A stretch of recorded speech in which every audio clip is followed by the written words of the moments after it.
사도행전 2장 42절에서 47절까지의 말씀을 먼저 하나님의 말씀을 음성으로 듣도록 하겠습니다.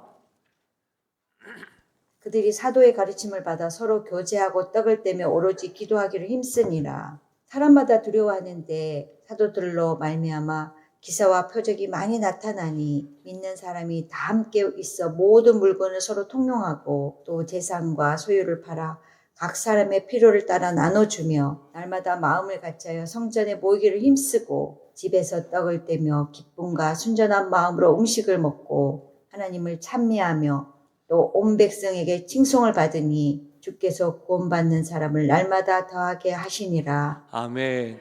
사실 이 음성의 목소리는 지금 개인의 사정으로 인해서 외국에 계신데 온라인으로서 예배드리면서 이 음성이 들리면 얼마나 감격될까 싶습니다. 우리 교회가 지금 신약 성경, 구약을 이렇게 온라인 성경을 만들고 있는데 평소에도 이 말씀 많이 들으시면 좋겠습니다. 이번에는 우리의 목소리로 우리 영혼에게 선포하겠습니다. 한 절씩 교독하고 마지막 절 함께 하겠습니다. 그들이 사도의 가르침을 받아 서로 교제하고 떡을 떼며 오로지 기도하기를 힘쓰니라. 사람마다 두려워하는데 사도들로 말미암아 기사와 표적이 많이 나타나니 믿는 사람이 다 함께 있어 모든 물건을 서로 통용하고 또 재산과 소유를 팔아 각 사람의 필요를 따라 나누어 주며 날마다 마음을 같이하여 성전에 모이기를 힘쓰고 집에서 떡을 떼며 기쁨과 순전한 마음으로 음식을 먹고 하나님을 찬미하며 또 온 백성에게 찬송을 받으니 주께서 구원받는 사람을 날마다 더하게 하시니라. 아멘.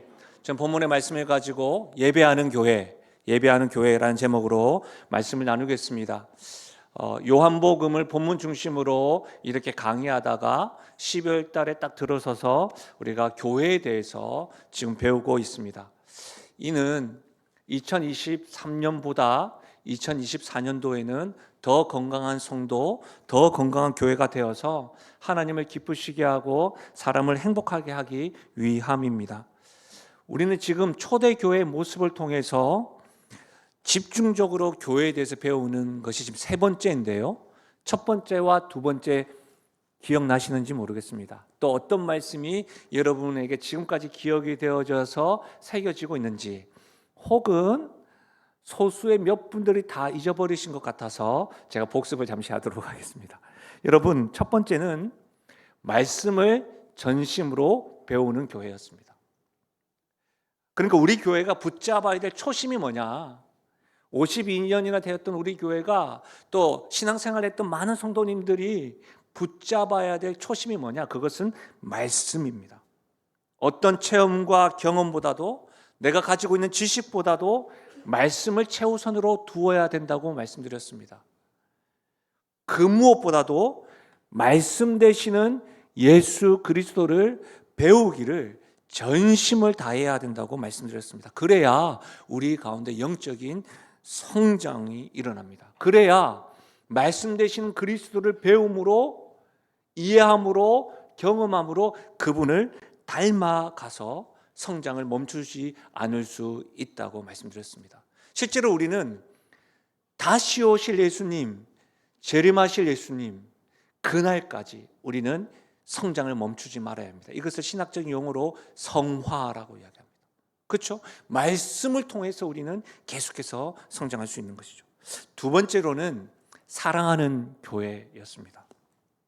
우리가 붙잡아야 될 두 번째 교회의 특징의 모습이 사랑하는 교회.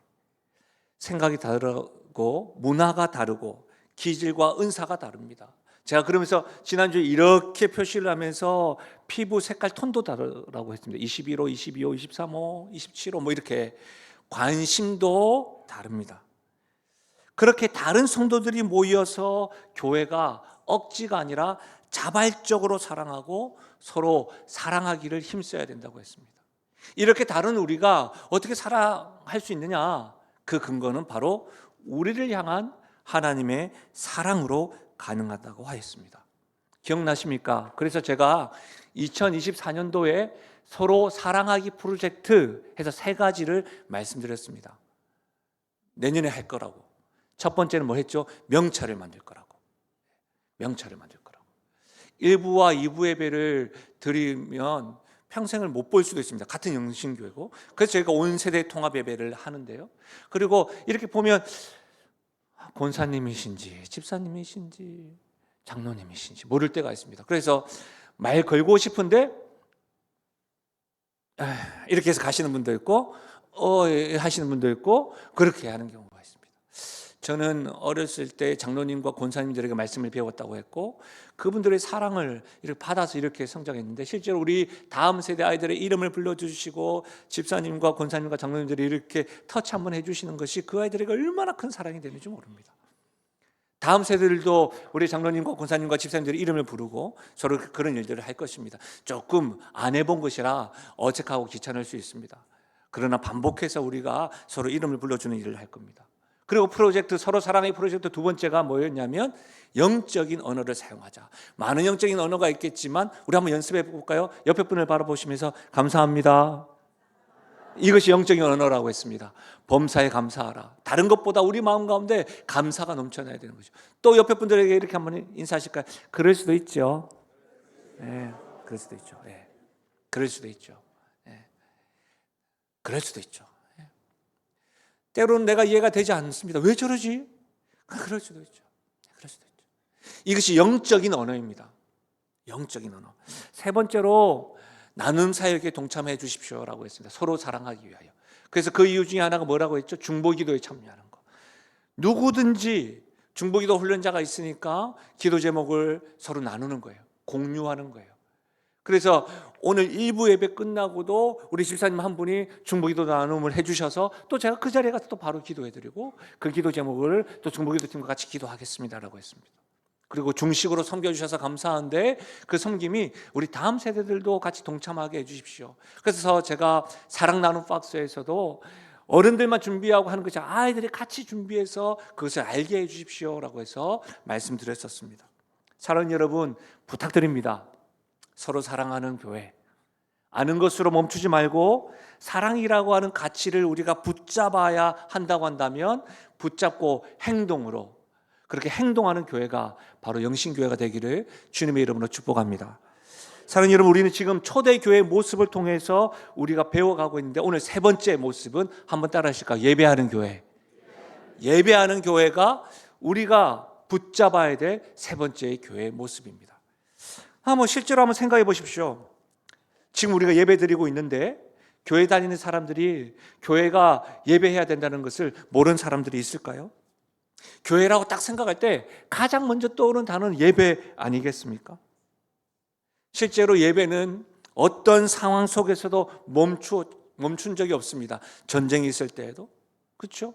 코로나가 있을 당시에도 저희들은 어떤 방법을 다 동원해서라도 예배를 드렸습니다. 그러니까 교회의 대표적인 모습이 있다고 한다면 바로 예배하는 모습입니다. 신앙생활에 있어서도 무엇이 가장 중요합니까? 라고 하면 많은 분들이 예배라고 당연하게 생각을 합니다. 어쩌면 여러분이 예배라는 것이 당연하기 때문에 많은 부분이 또 오해가 되기도 하는 것 같습니다. 지금 우리가 예배 드리고 있는데 여러분이 예배를 한 문장으로 표현한다면 여러분 어떻게 표현하시겠습니까? 예배 무엇입니까? 예배입니다. 예배 무엇입니까? 좋은 방법 가운데 하나가 내가 아는 것을 다른 사람에게 설명해 보는 것이 가장 좋은 교육 방법 중에 하나인데 만약 옆 사람에게 여러분이 예배를 설명한다면 여러분은 무엇으로 예배를 설명할 수 있겠습니까? 많은 정의가 있을 수 있겠지요. 그러나 한번 따라해 보실까? 예배는 하나님을 공경하고 경배하는 것이다. 그렇습니다, 여러분. 많은 설명을 할 수가 있겠지만 예배는 하나님을 공경하고 경배해야 하는 겁니다. 신약 성경에서 이 예배를 나타내는 단어들을 좀 주목해 볼 필요가 있습니다. 헬라어 원문에 주목해야 될 단어 가운데 특별히 두 가지를 제가 소개하려고 하는데 첫 번째는 프로스퀴네오라고 하는 단어입니다. 이 프로스퀴네오라고 하는 단어는 입 맞추려고 나아가다, 손에 입 맞추다, 엎드리다라고 하는 단어입니다. 이것이 예배를 가리킵니다. 프로스퀴네오, 입 맞추러 나아가다, 엎드리다. 또 하나의 단어가 있는데 라트리오라고 하는 단어입니다. 이 라트리오라고 하는 단어는 공경하거나 경의를 표한다는 의미입니다. 그러니까 예배를 가리키는 여러 가지 원어 가운데 이 두 가지의 공통점은 뭐냐면 여러분, 드림의 개념입니다. 예배는 하나님께 드리는 것입니다. 우리가 자연스럽게 예배를 표현할 때 이렇게 표현합니다. 예배 보는 겁니다. 예배하는 겁니다. 아닙니다. 예배는 뭐라고요? 드리는 겁니다. 영어에 예배를 가리키는 단어가 사실은 어떤 서신서에는 서비스라고 되어 있지만 월십이 맞습니다. 월십은 여러분 이것도 합성어인데 월스와 십이 합성어인 거죠. 가치로운 것을 드리는 거. 그러니까 여러분 이것이 예배는 하나님의 가치를 인정하는 겁니다. 하나님의 최고의 가치를 우리가 말로 표현하고 인정하고 긍정하는 것이 예배입니다. 여러분 이 예배에 대한 개념을 바로 이해해야 합니다. 많은 성도들이 예배를 한다고 표현하기도 하고 본다고도 표현하면서 우리가 하고 보는 것이니까 예배를 드려주면 하나님께서 우리에게 무엇인가를 주셔야 한다고 하는 잘못된 생각과 가치에 빠져 있는 것 같습니다. 이런 것이죠. 내가 예배 드려주니까, 내가 예배 봐주니까 하나님으로부터 뭔가를 얻어내는 수단으로 예배에 초점 맞춰져 있는 것 같습니다. 이런 거 있잖아요. Give and take. 내가 하나님께 예배 드렸고 예배 받고 예배하니까, 내가 하나님께 봉사하니까, 내가 하나님께 헌금도 하니까, 하나님 내가 정성을 다해서 지금 수많은 시간 가운데 지금 시간을 정해놓고 이 자리에 있으니까 하나님도 뭔가 줘야 되지 않겠습니까? 이렇게 하나님께 뭔가를 받기 위한 수단으로 생각하는 것 같습니다. 분명히 말씀드리지만 아닙니다. 예배는 우리의 구원자요 구주 되시는 주님을 높이는 겁니다. 예배는 그분의 가치가 온 세상 내가 가지고 있는 모든 것보다 최고의 가치임을 인정하고 나의 마음과 뜻과 정성을 다하여 그분을 경배하고 경의를 표하는 것입니다. 사랑하는 여러분, 많은 분들 가운데 현장과 온라인에서 예배 드리면서 본인의 근심과 걱정을 가지고 이 예배를 통해서 해결받기 원하시는 분들이 있습니다. 그 마음으로 오시는 게 맞습니다. 그러나 그 해결을 받는 방법에 대해서 잘 생각해 보십시오. 어떤 단어에 꽂히거나 감동과 찬양을 통해서 그래 내가 이거 응답받았다고 하는 개념이 아니라 예배를 통해서 하나님이 얼마나 크신 분인가, 하나님의 영광이 어떠한 분인가, 하나님의 사랑이 얼마나 깊고 넓은가, 그것을 경험할 때 내가 가지고 있는 것이 그 사랑에 비교했을 때 참 작은 것이구나, 하나님의 영광과 사랑과 가르침과 가치에 덮여서 응답을 받는 것이지 1 더하기 1은 2다 라고 하는 그런 정답을 듣는 시간이 아니라는 겁니다. 예배는 무엇인가를 얻기 위한 수단으로 드리는 것이 아닙니다. 예배는 마땅히 영광 받으실 하나님께 경배하는 것입니다. 감히 쳐다볼 수도 없고 감히 이름조차로 거론할 수 없는 죄인인 우리가 하나님을 아바 아버지라고 부르면서 감격하면서 칭송하면서 그분을 높여드리는 것이 예배입니다. 그래서 여러분, 우리가 예배 드릴 때 거부할 수 없는 주의 영광을 경험하는 겁니다. 참으로 전심으로 예배 드릴 때 삼위 하나님 이곳 함께 계심을 경험하는 것입니다. 닭살 돋듯이 분명하게 호흡하는 것처럼 찬양과 말씀과 기도할 때 하나님을 경험하는 겁니다. 그때 우리 안에 구원의 기쁨이 있고 내가 고민하였던 것이 하나님의 크심을 경험하면서 자유함과 담대함을 경험하는 것입니다. 저는 이 은혜가 온라인과 현장에서 드리는 우리 모든 성도에게 있기를 주의 이름으로 축원합니다. 사랑하는 여러분, 하나님은 예배 받으시기에 합당한 분이십니다.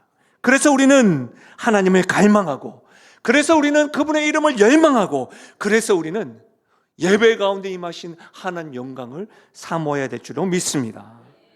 계속해서 우리는 초대교회의 모습을 통해서 첫 번째 붙잡아야 될 초심, 두 번째 특징들, 세 번째 살펴보고 있는데 그 세 번째 예배하는 교회인데 어떤 모습인지 오늘 저는 지금 3주간 같은 본문의 말씀을 가지고 초대교회의 모습에 집중하고 있는데요. 오늘 이 예배라는 관점에서 살펴보겠습니다. 46절 같이 한번 읽어볼까요? 46절입니다. 시작. 날마다 마음을 같이하여 성전에 모이기를 힘쓰고 집에서 떡을 떼며 기쁨과 순전한 마음으로 음식을 먹고. 우리가 말씀을 통해서 알 수 있는 것은 지금 초대교회가 성전과 집에서 예배를 드렸다는 것을 알 수가 있습니다.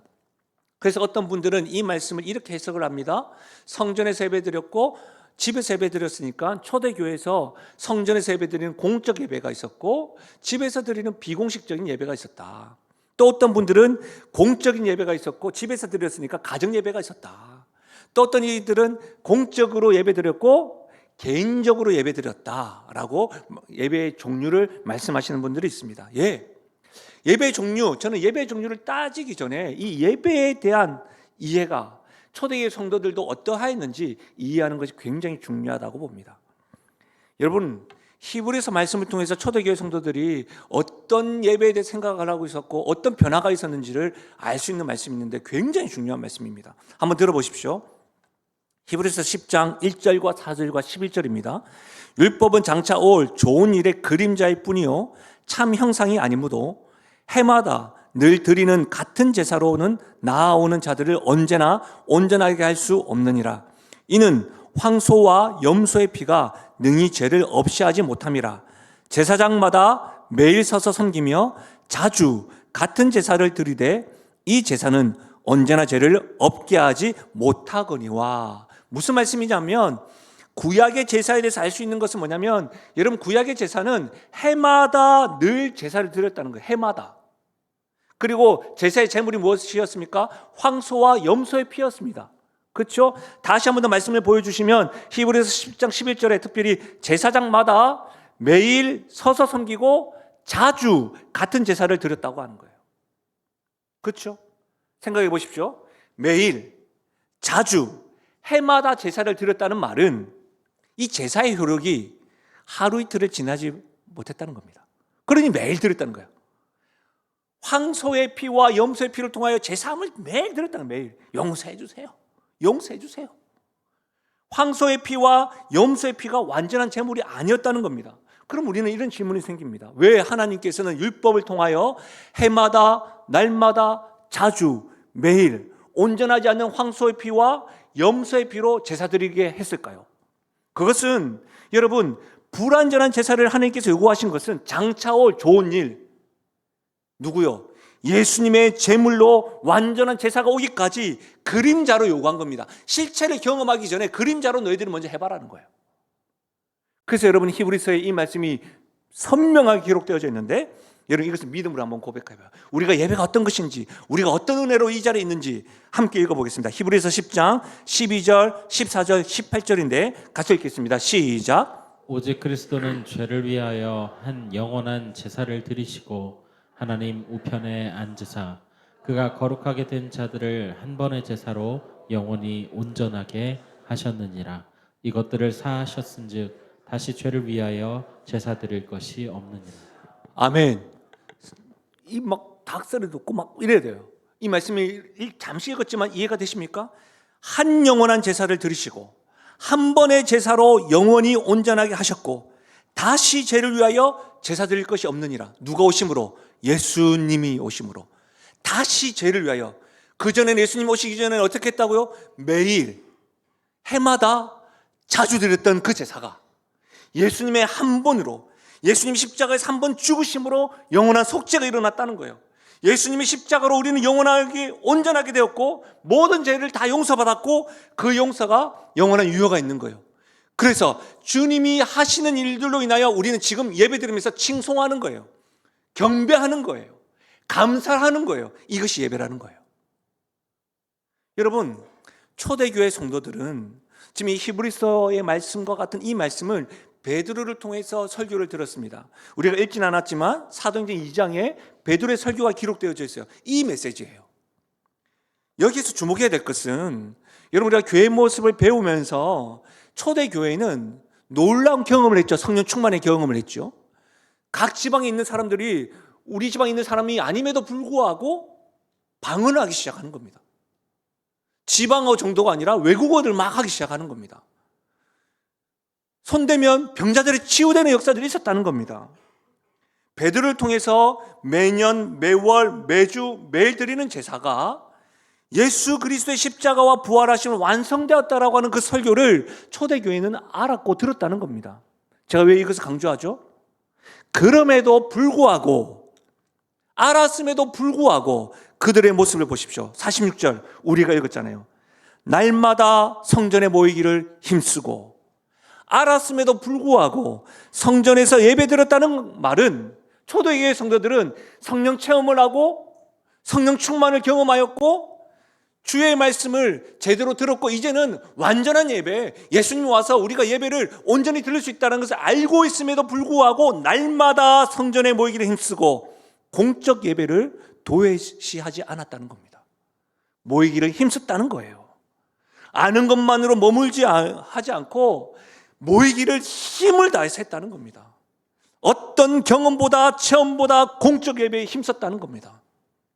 사랑하는 여러분, 이 말씀에 근거해서 우리도 아는 것으로 그치지 않고 제가 알아요, 우리의 예비 삶으로 예배 드려야 되는 거 알아요 로 그치는 것이 아니라 어떻게 해요? 공적 예배에 힘써야 된다는 거예요. 지금 코로나 이후에 한국 교회가 전반적으로 공적 예배에 대해서 지금 등한시하고 있습니다. 우리 교회도 예외가 아닙니다. 예배를 드릴 때마다, 특별히 2부 예배를 드릴 때마다 영상이 딱 비춰지는 빈자리를 볼 때마다 얼마나 가슴이 아프고 쓰라는지 모릅니다. 그런데 여러분, 예배를 드려야 한다는 것은 압니다. 그러나 예배를 한 번쯤 빠지는 것을 너무 쉽게 생각합니다. 이 예배가 우선순위에서 밀려나면서 자기 일들을 다 하고 나서 뭐 하죠? 영상으로 예배를 드리면 된다고 생각을 합니다. 예. 그러면서 스스로 내가 성도로서 예배를 드렸다고 스스로 만족하는 모습이 여기저기서 한국 교회에서 쉽게 찾아보게 됩니다. 제가 어제 어떤 청년들과 대화를 나누고 말씀을 마무리하기 위해서 모형실에서 이렇게 앉아 있는데 그들과 나눈 대화가 저에게 이렇게 잊혀지지 않는 겁니다.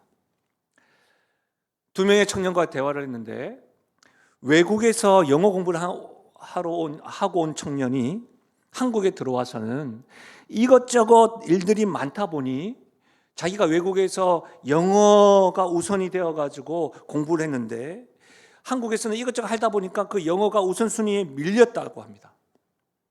그랬더니 알고 있던 영어 단어가 잘 생각나지도 않고 영어 사용이 조금은 자연스럽고 편했는데 현재는 대화하는 것이 자연스러운 모습에서 부담스러운 모습이 되었다고 말하는 겁니다. 그 말이 저는 계속 남더라고요. 말씀을 준비하는데 왜 그 말을 하나님께서 계속 생각나게 하셨는지, 여러분, 혹 말입니다. 우리가 신앙생활에서 예배가 중요하다는 것을 알고는 있는데 그것이 우선순위에서 밀려나게 되면 자연스러웠던 하나님과의 관계가, 자연스럽게 하나님의 역사를 경험했던 나의 삶이, 하나님을 예배하는 기쁨과 즐거움이 혹 어느샌가 불편하게 되고 부담이 되고 피곤한 일이 되어서 신앙생활의 기쁨보다는 불신앙이 가득하게 된 것은 아닌지 질문하게 되더라고요. 그러면서 예배를 드려준다는 식의 생각과 말들이 가득한 모습으로, 건강하지 못한 모습으로 하나님과 성도 앞에 서서 있는 것은 아닌지 말씀을 준비하면서 질문하게 되더라고요. 사랑하는 여러분, 현장과 온라인에 있는 여러분, 주님의 심장으로 말씀드립니다. 예배가 신앙생활의 최우선이 되어야 합니다. 좀 거칠게 말씀드리면 우리는 예배에 목숨 걸어야 합니다. 왜 그렇습니까? 믿음이 있다고 말하는 우리들에게 예배는 주의 사랑과 영광을 경험함으로 말미암아 주님께서 더하시는 기쁨과 즐거움을 경험할 수 있기 때문입니다. 특별히 예배를 통해서 우리가 누리는 가장 큰 은혜가 있습니다. 한번 따라 하실까요? 예배를 통해 하나님을 만날 수 있기 때문입니다. 이것이 가장 큰 은혜입니다. 여러분, 출애굽기 25장입니다. 거기서 내가 너와 만나고 속죄소 위 곧 증거가 위에 있는 두 그룹 사이에서 내가 이스라엘 자손을 위하여 내게 명령할 모든 일을 내게 이르리라. 거기서 내가 너와 만나고, 하나님께서 지성소에서 친히 나를 만나시겠다는 의미입니다. 내가 만나고, 누가 주어입니까? 하나님이십니다. 하나님이 주체입니다.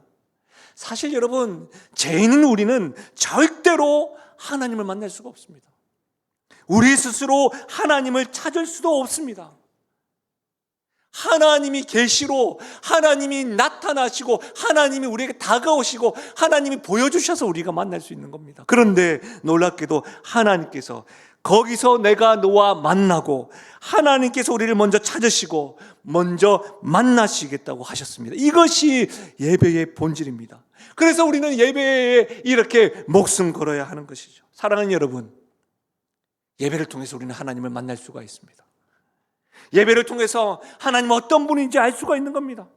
예배를 통해서 나의 인생 가운데, 우리 가정 가운데, 우리 교회 가운데, 우리 나라 가운데 하나님 어떤 계획을 가지고 계신지 알 수가 있는 겁니다.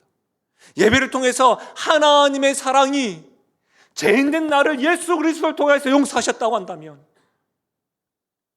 내가 다른 사람들에게 긍휼도 베풀고, 내가 다른 사람에게 사랑도 하고, 그렇게 깨닫게 되는 겁니다.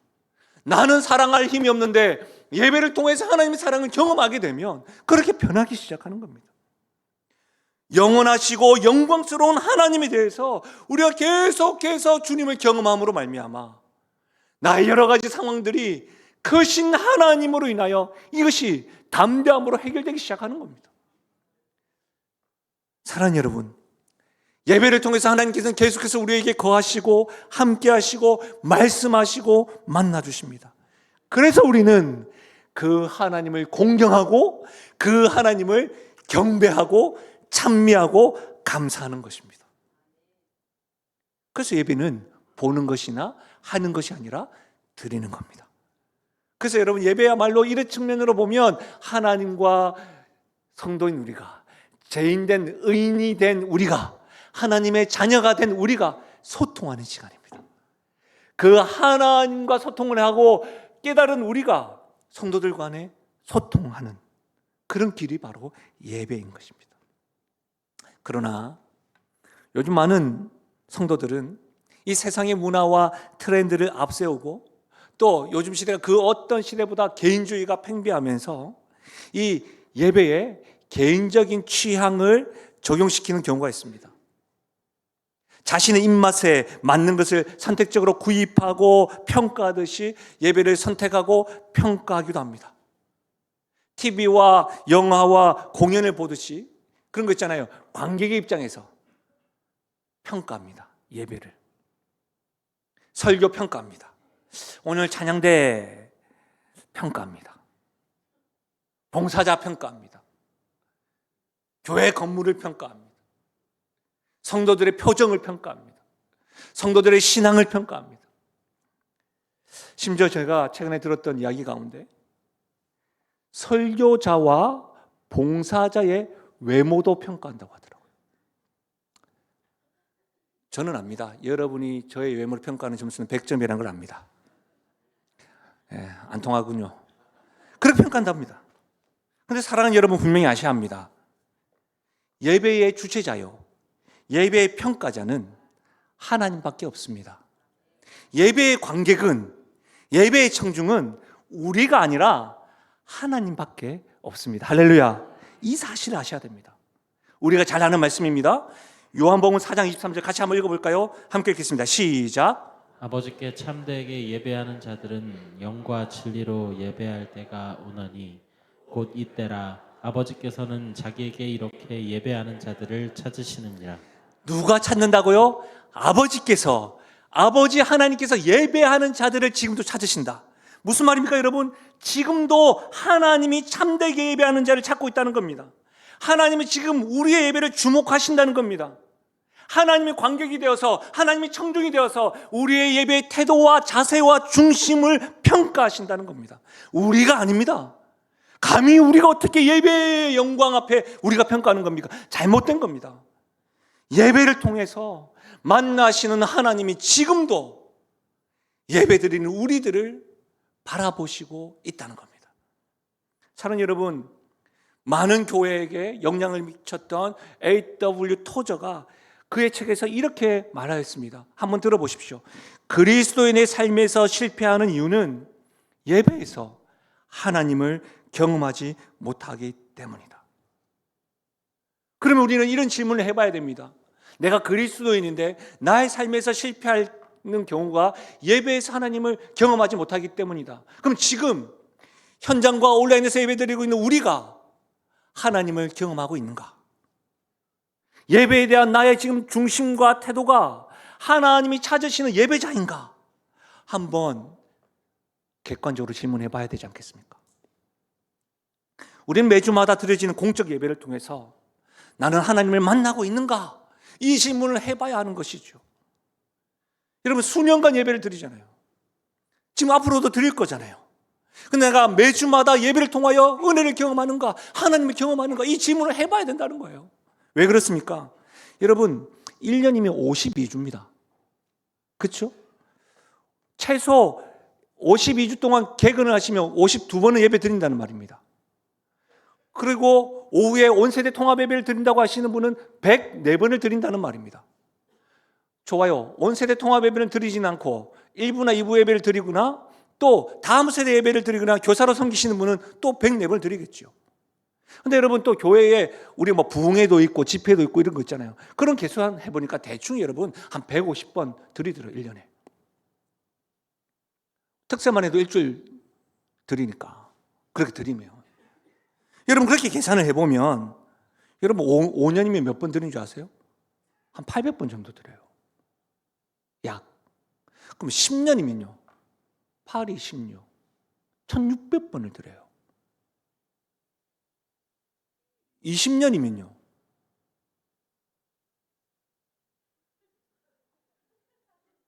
알아서 답하십시오. 저는 모태신앙이고 지금까지 예배 드린 거 생각해보면 굉장히 많이 드린 거예요. 그리고 저는 또 집회도 하고 예배를 많이 드리잖아요. 굉장히 많이 드린 거예요. 이 자리에 현장에 있는 분들, 온라인에 있는 분들도 그런 분들 많지 않습니까? 특별히 장로님, 권사님 얼마나 많이 드리겠어요. 그러면 우리는 여기에서 분명히 질문해야 합니다. 예배 드리는 횟수와 비례해서 나는 예수님을 닮아가고 있는가? 아니면 좀 더 구체적으로 작년보다 주님을 더 닮았는가? 조금 더 구체적으로 지난주보다 오늘 예배를 통해서 주님을 만났는가? 하나님을 만나고 그 영광스러움을 드러내고 있는가? 예배를 드리면서 예수님의 성품이 우리의 인격이 되고 주변 사람들이 그 모습을 통해 하나님에 대해서 관심을 가지고 있는가? 하나님의 꿈이 우리의 나 자신과 우리 가정에, 우리 교회에 비전이 되어서 일상생활 속에서도 하나님 나라를 꿈꾸고 이루고 있는가? 수십 번 예배를 드리면서 말입니다. 예배 드리는 우리의 모습을 통해 자녀들이 그 모습을 보고 나도 하나님 앞에 예배자가 되어야 되겠다 다짐하고 있는가? 제가 말씀을 특별히 준비하면서 이 문장을, 이 설교문을 작성하는데 말입니다, 수백 번, 수천 번 예배드리는 저가 목사가 아니라 아빠의 모습을, 아버지의 모습을 보고 내 자녀들이 저 아버지가 믿는 하나님에 대해서 관심을 가지고 예배드리고 싶다, 그런 생각을 하겠는가? 아니면 예배는 드리지만 하나님을 만나지 못하는 우리의 삶을 통해 자녀들이 하나님에 대해서 의문을 가지고 있는 것일까? 질문하게 되더라고요. 사랑하는 여러분, 하나님을 만난 사람들은 특별한 이벤트가 없어도 주변 사람들은 알게 됩니다. 왜 그러세요?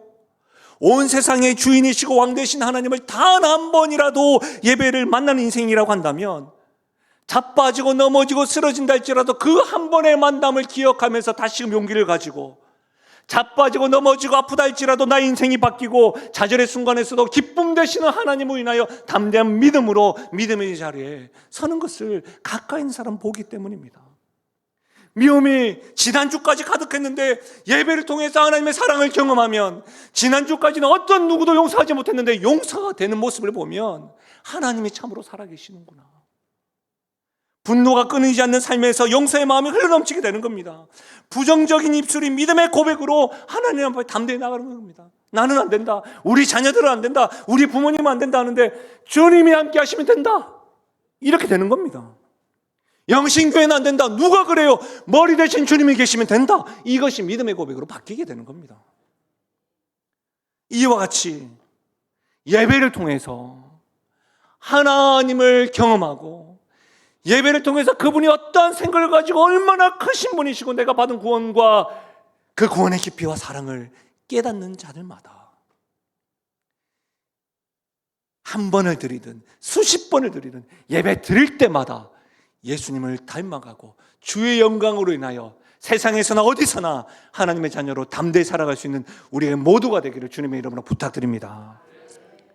말씀을 마무리하면서 저는 세 가지를 좀 더 집중적으로 여러분과 2024년도에 좀 적용해 보려고 합니다. 첫 번째, 매주 하나님을 만나는 예배 캠페인에 동참하십시오. 지난주에는 서로 사랑하는 캠페인 3가지로 했는데 예배 캠페인 딴 거 없어요. 여러분, 토요일은 일찍 주무십시오. 토요일 날 침대에 누워서 휴대폰 보지 마십시오. 나도 모르게 누워서 휴대폰을 딱 보면 1시간, 2시간 가더라고요. 그러지 마십시오. 주일날은 다크서클로 나오지 마십시오. 토요일 일찍 주무십시오. 그리고 교회 딱 오시면 옆 사람과 인사를 막 하시고 주부를 통해서 광고 보십시오. 궁금하시죠? 여러분이 사실 광고를 많이 보시면 광고 시간을 좀 많이 줄일 수 있을 것 같습니다. 헌금 보셔가지고 누가 헌금했노 이러지 마시고, 그 다음에는 본문을 펴는 거예요. 본문을 펴서 성경을 미리 읽고 말씀을 전하는 자와 찬양 인도하시는 분과 성가대와 여러분 자신을 위해서 기도해 보십시오. 52주 적어도 내가 개근하겠다, 아니면 단 한 번을 예배드리라도, 여러 가지 상황이 있으시잖아요. 예배를 드릴 때 2024년도에는 하나님을 만나는 매주가 공적 예배가 되게 해달라고 여러분 그렇게 기도 한번 해보십시오.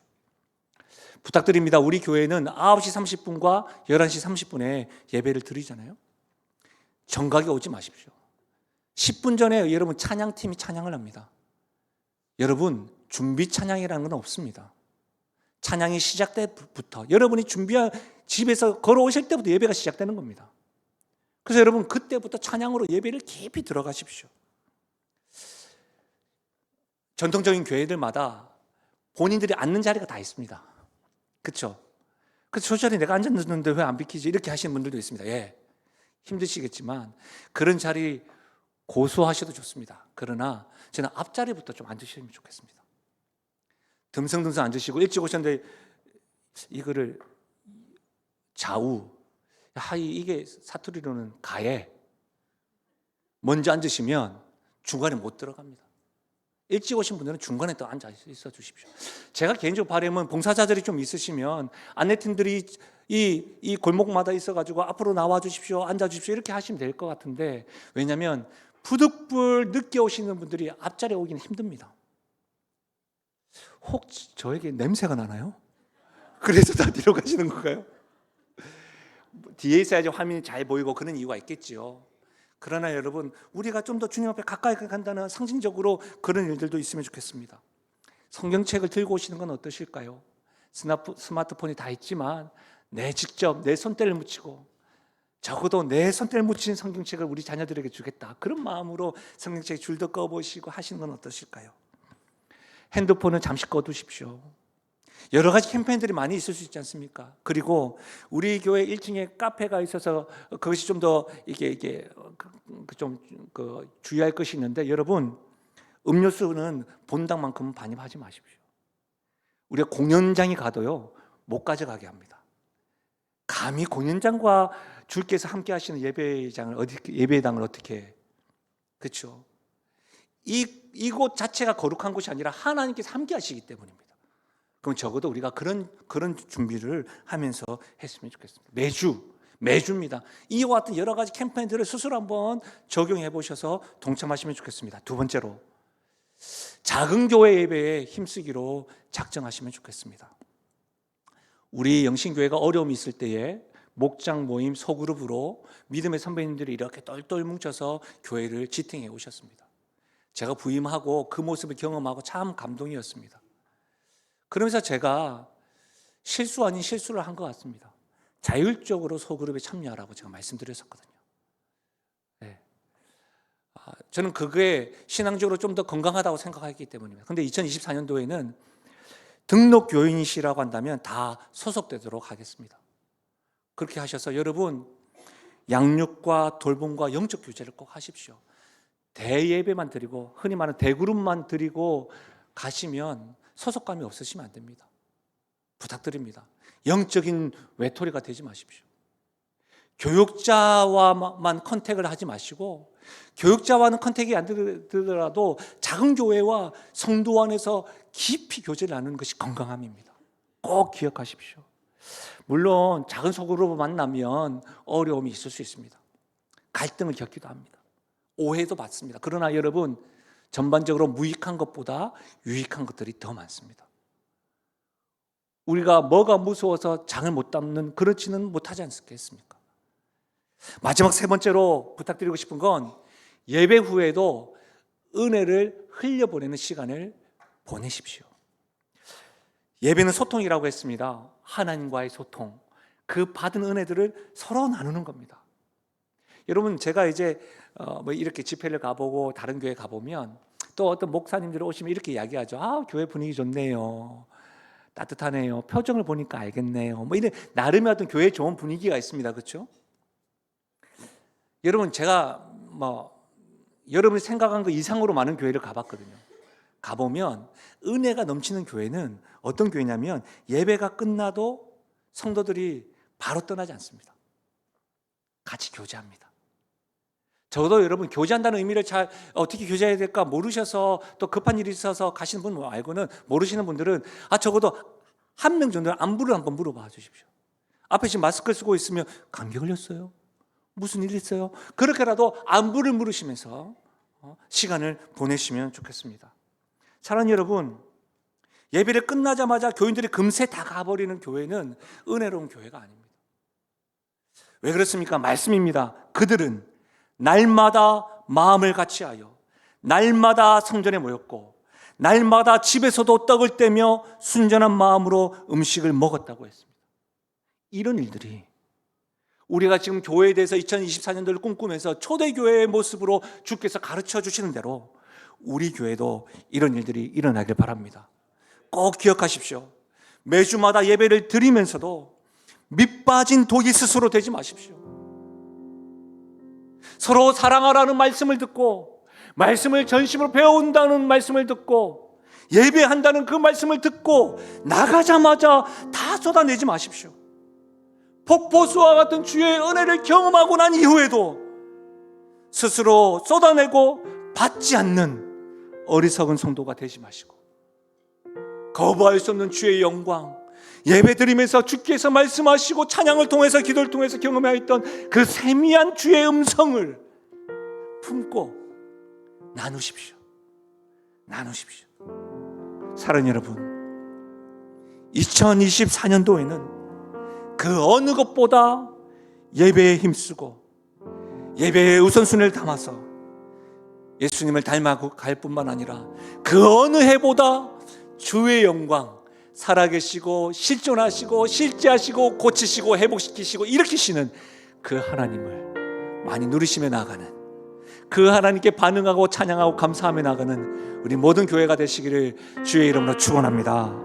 우리 이 말씀을 생각하시면서 우리 찬양, 우리 어린아이들, 다음 세대들이 참 부르는 찬양인데요, 주님이 찾으시는 예배자, 바로 우리가 그렇게 되길 원합니다. 이 마음으로 이 찬양 고백하며 나아가겠습니다.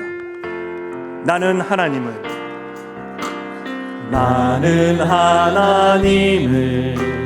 예배하는 예배자입니다.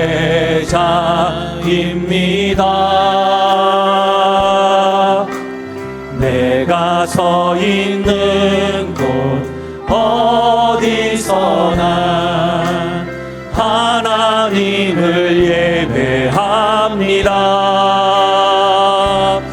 내 영혼 거룩한 은혜를 향하여 내 마음 완전한 하나님 향하여 이곳에서 바로 이 시간 하나님을 우리 시간 괜찮으시면 다 함께 일어나셔서 우리 주 앞에 주님이 찾으시는 예배자 나는 하나님을 예배하는 예배자입니다.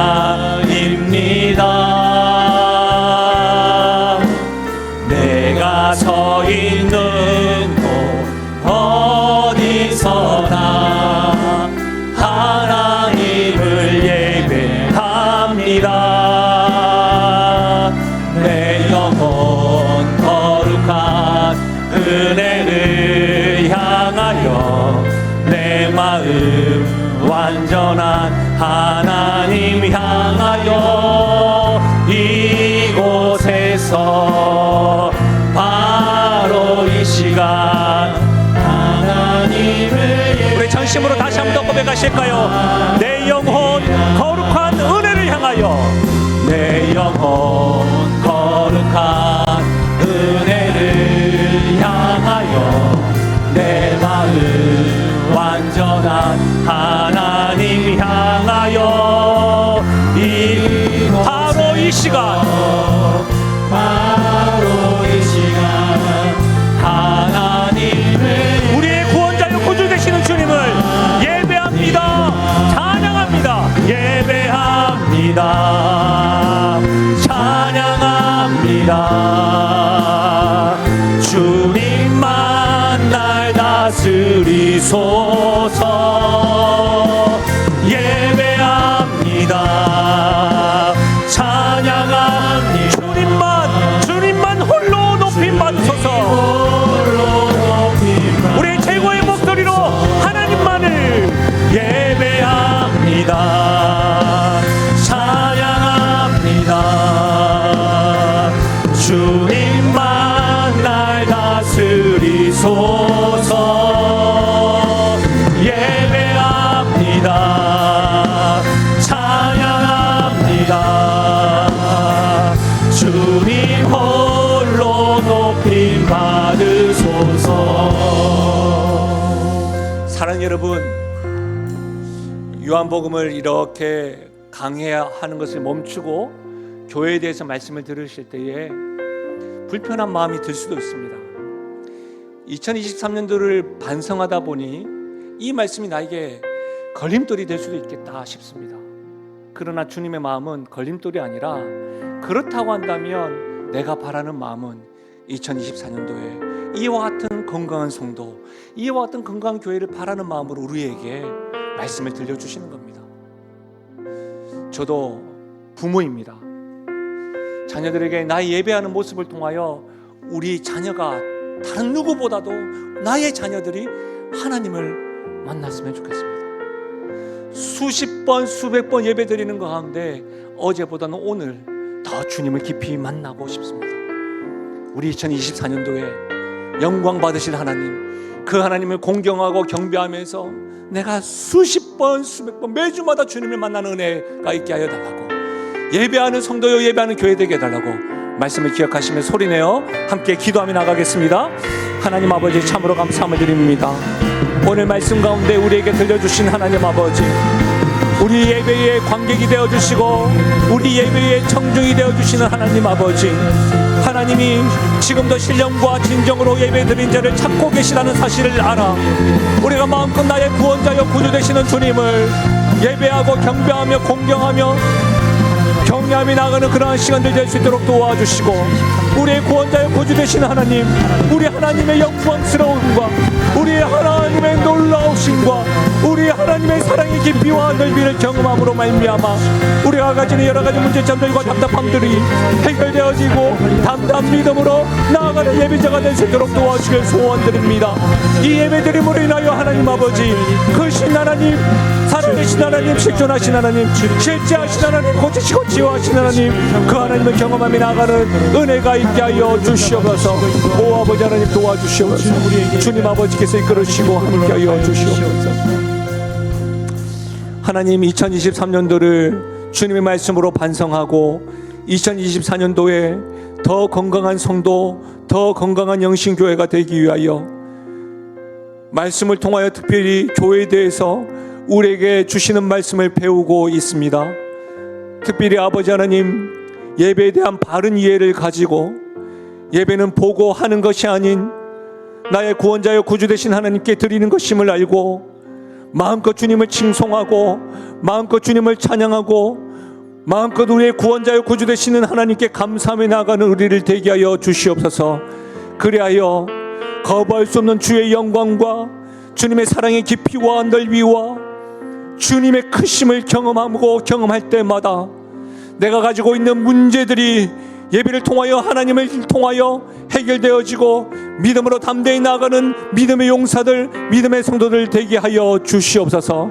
하나님 아버지, 받은 은혜를 밑빠진 독이 되어서 스스로 받지 아니하고 흘려보내는 성도가 아니라 받은 은혜를 흘려보내고 사랑하는 자녀들에게, 사랑하는 성도들에게, 사랑하는 우리 직장 동료들에게 흘려보내는 축복의 통로, 하나님의 사람, 하나님의 자녀가 우리 영신교회가, 우리 성도들이 되게 하여 주시옵소서. 그렇게 역사하실 하나님을 찬양하고 예수님의 이름으로 기도하옵나이다. 아멘. 우리 함께 선포하겠습니다. 나는 하나님으로부터 부름받은 하나님의 자녀입니다. 우리는 세상으로 보냄받은 그리스도의 제자입니다. 아멘. 날씨가 다음 주에도 영하 15도까지 간다고 하더라고요. 모자 쓰셔도 됩니다. 마스크 하셔도 되고 목도리 하셔도 되고 따뜻하게 다니셔서 건강하게 우리 다음 주에도 더 즐겁게 뵙도록 하겠습니다. 하나님의 축복을 받겠습니다. 지금 우리 주 예수 그리스도의 은혜와 하나님 아버지의 무궁하신 사랑과 성령 하나님의 위로 교통하신 충만하신 역사가 예배 받으시기 합당하신 하나님, 우리의 구원자여 구주 되신 하나님을 경배하고 감사하고 칭송해야 됨을 예배인 줄 알아.